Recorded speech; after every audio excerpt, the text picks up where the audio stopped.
In this video, I will show you how to use Basecamp. So Basecamp is a project management software, and there's also a few more things that you can do with it, but I will mainly be focusing on the project management. And I'll show you exactly how you can use it and how you can get started completely for free. So go ahead and click on try it for free, enjoy your work more right here. Now they have two different plans. They have the Basecamp Pro Unlimited plans and this one right here, which is $15 per user per month. And the Basecamp Pro Unlimited plan has unlimited users and it is $300 per month. Now you can see you get a 30-day free trial for each of these plans, no credit card required. So you can just try it out completely for free. Now this plan right here is ideal for freelancers, startups or smaller teams. So you can see this is $15 per user per month and this one is $300 per month for as many users as you want. So if you have more than 20 users, this plan is worth it. If you have less, then this one may be better. Although in here you also get a few more features, but as you can see in this plan you get every feature you need. So I'm just going to start with this one right here and click on try for free. Now here, in order to create your account, all you need to do is enter your name, email and organization's name, and then go ahead and set up a password.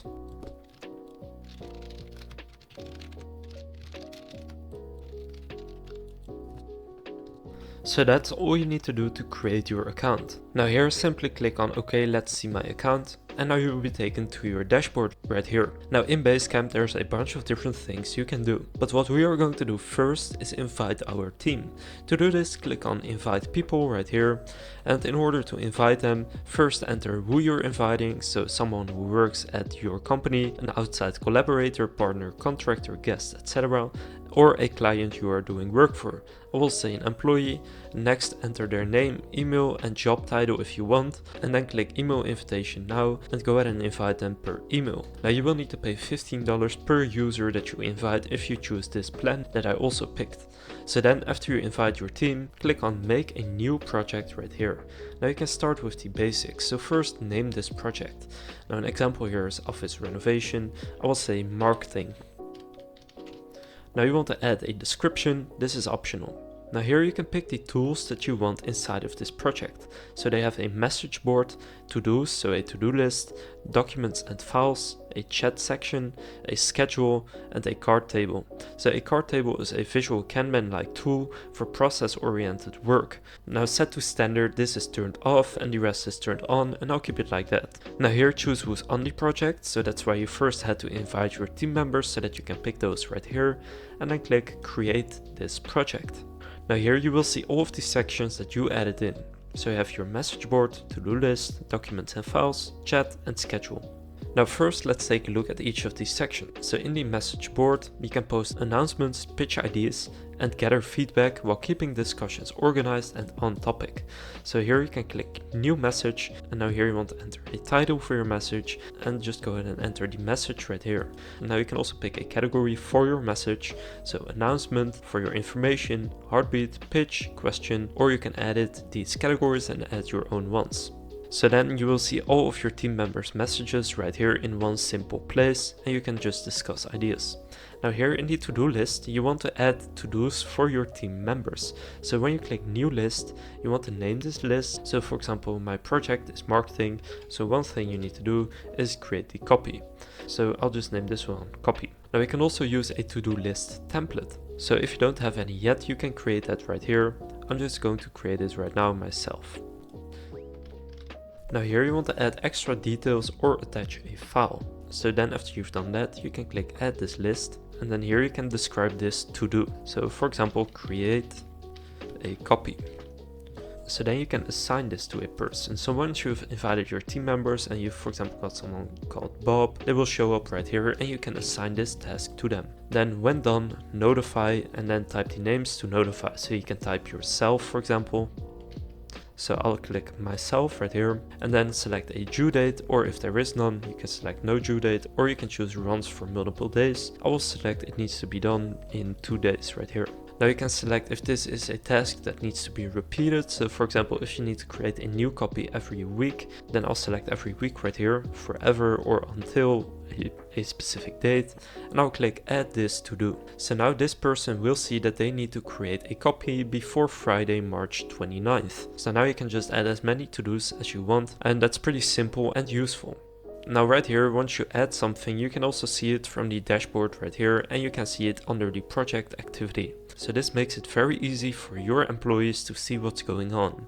Now you also have the schedule right here where they can also see when what not needs to be done. Then here you have documents and files. So this is a centralized place to share documents, spreadsheets, images and other files. Organize it in folders, share assets with contractors and keep tabs on file versions. So I'll click new right here, and now you have a bunch of different types of documents and files you can upload. You can also start a new doc inside here. I'll just upload a file right now. So for example, I uploaded an image right here, and now I can add a note and a title. And then when I click post to the project, you can see it as a file right here, and people can simply download it right here or replace it with a new version. So for example, if a person needs to fill in some kind of contract, they can first download it and then fill in the contract and then replace it with a new version where they fill it in. So that makes that very simple as well. Now finally, here you have the chat section. So the difference between the message board and the chat section is that in the chat section is more for casually chatting, and that you can also see right here. The chat section is to chat casually with people in Basecamp, ask questions, connect with your team and share news without a ceremony. So here you can simply start by typing hi to your team.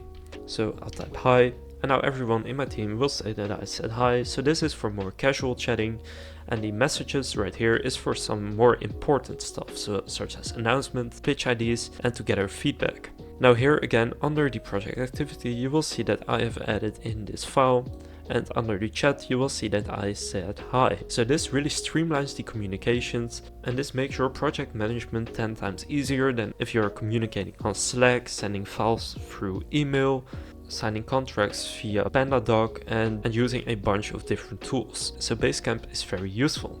So that's the actual project management. Now you also have a lineup here. So this is a timeline for a visual snapshot of what's in play. Then here you have the pings. So here you can start a private chat with somebody. Then you have the hey right here. So this is just an inbox. Then in the activity you can see what's been going on. You can also search for a specific person's activity. So if I click on myself, you can see what I've been doing. Now you can see the assignments that a certain person needs to get done. You can check out the mission control, to-dos added and completed, overdue to-dos and upcoming dates. So for example, if you go to overdue to-dos, you can see who has not been doing their to-do list every single day. Now here under my stuff, you can see your own assignments, bookmarks, your schedule, your drafts, your recent activity and your boosts. Then in find, you can search for specific tasks and stuff. So for example, if you want to search for a keyword marketing, then you can search for marketing and you will find projects and posts and to-dos that have to do with marketing and that have the word marketing in them. Now you can also search by a specific category or person, and you can search under getting started, marketing or any other project you have. Now your free trial ends in 30 days from starting it, so you can see that in the bottom right here. So that's also pretty simple. So you have the desktop app, which I'm currently using, and you can just download this onto your Mac or Windows. But you also have the mobile app, which is very useful so that you can actually communicate very easily on the go as well. So you have that in the App Store and Google Play Store. So just go and invite your team members, create your project and use the tools that I just showed you. So now you know how to use Basecamp for your project management. If this video was helpful, please consider leaving a like and subscribing to my channel. With that being said, I will see you in the next video.